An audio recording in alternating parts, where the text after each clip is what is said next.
The clearing ends here. Jagged chunks of debris clog the north. The large structure in the background captures your curiosity. In the distance, the skeletal remains of once proud structures jut weakly into the chemical-laden atmosphere.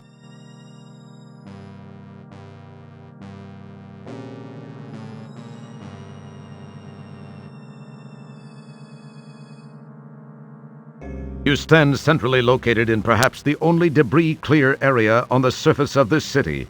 This was a busy intersection of commerce when times were happier and life, well, just existed. An odd structure looms in the distance. The relatively undamaged building shows no entrances. A once prosperous bank building stands partially wrecked and sealed shut.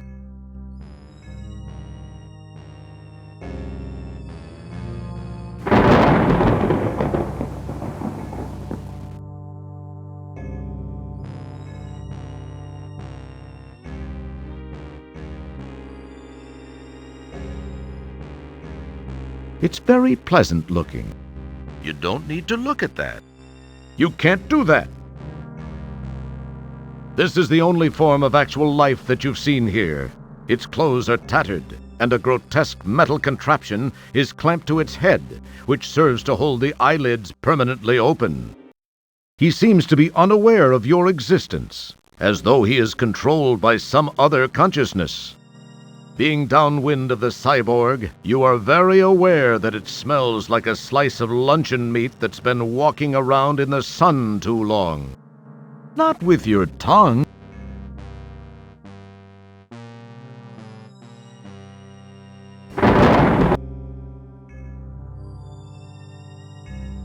The old Bank of Xenon building held up fairly well. Too bad. They turned Roger down for a loan once.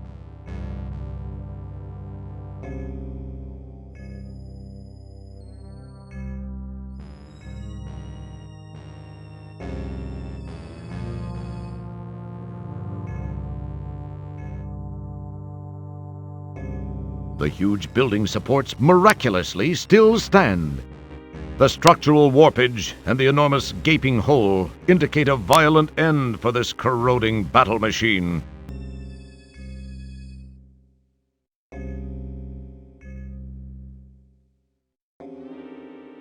Surprisingly, no one has taken this small, innocuous-looking piece of unstable ordnance.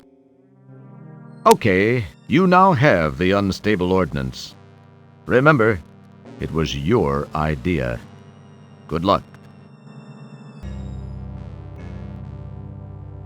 A very wise choice. Carefully placing the unstable ordnance back inside the tank, you decide some things are better left alone.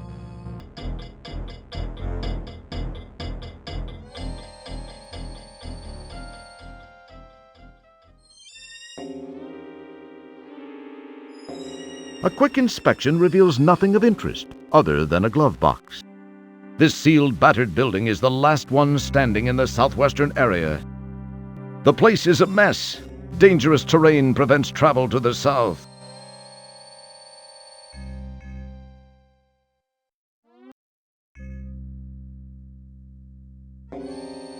It is a closed glove box.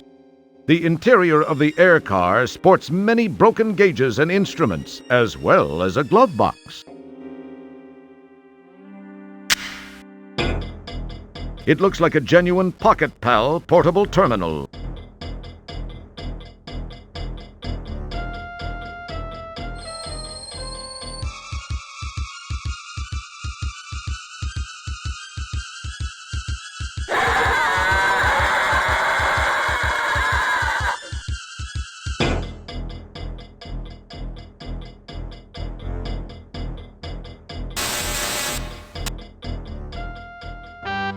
We're glad you could play Space Quest 4.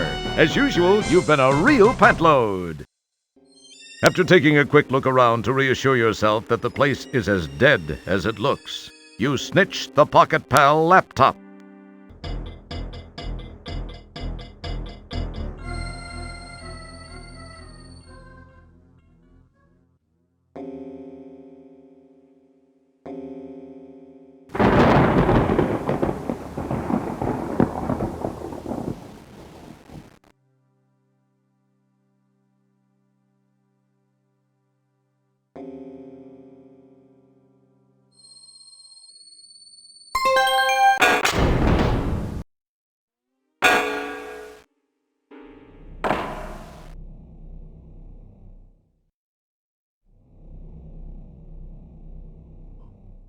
You've reached the sewer maintenance office. Apparently this office has been long abandoned. Your janitorial instincts urge you to sweep up and do a little dusting, but you suppress those urges and concentrate on the task at hand. The strange little pedestal has wires running between it and the wall. It's just an average, old-fashioned desk blotter. A variety of pipes, coolant and otherwise, pass in, through, and around the room. It's very pleasant looking. It's an empty jar with a lid, neither of which does anything entertaining.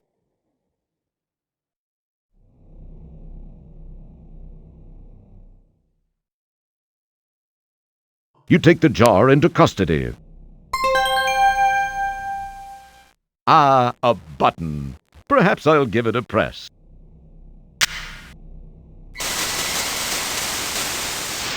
Data entry 22795. This message is to whomever may be so fortunate as to find it.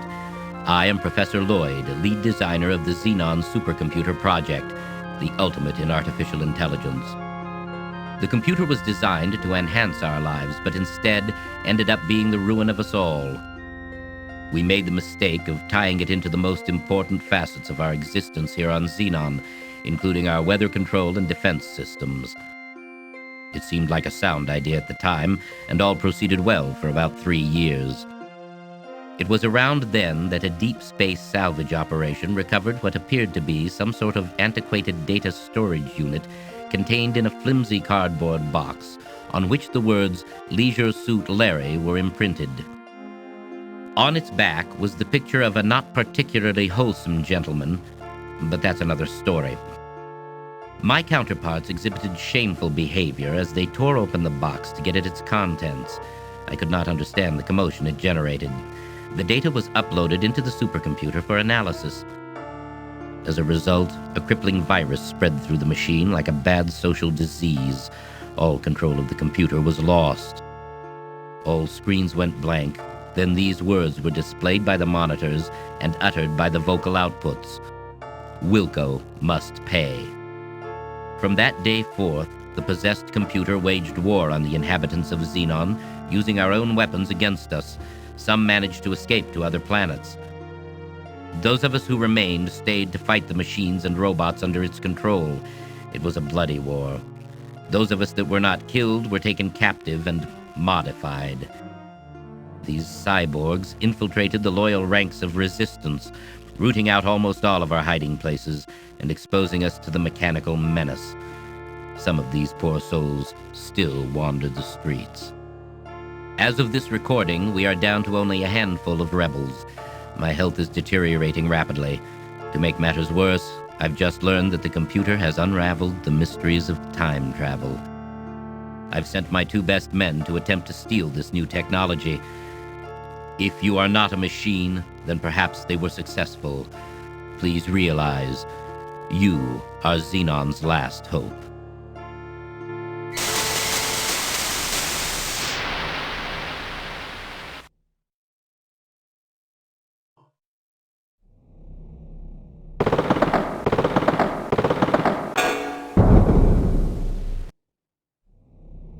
You peer into the darker area beyond the hatch frame and see nothing particularly revolting.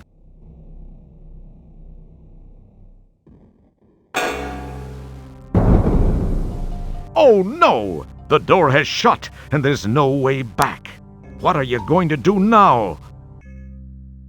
This hatch, locked from the other side, was your portal to this area.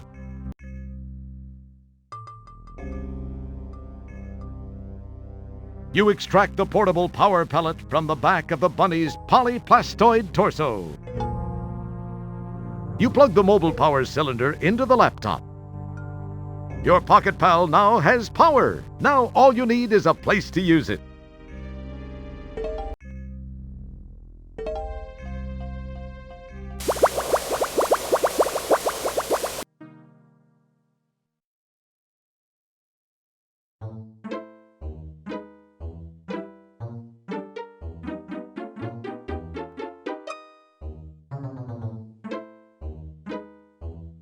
Okay.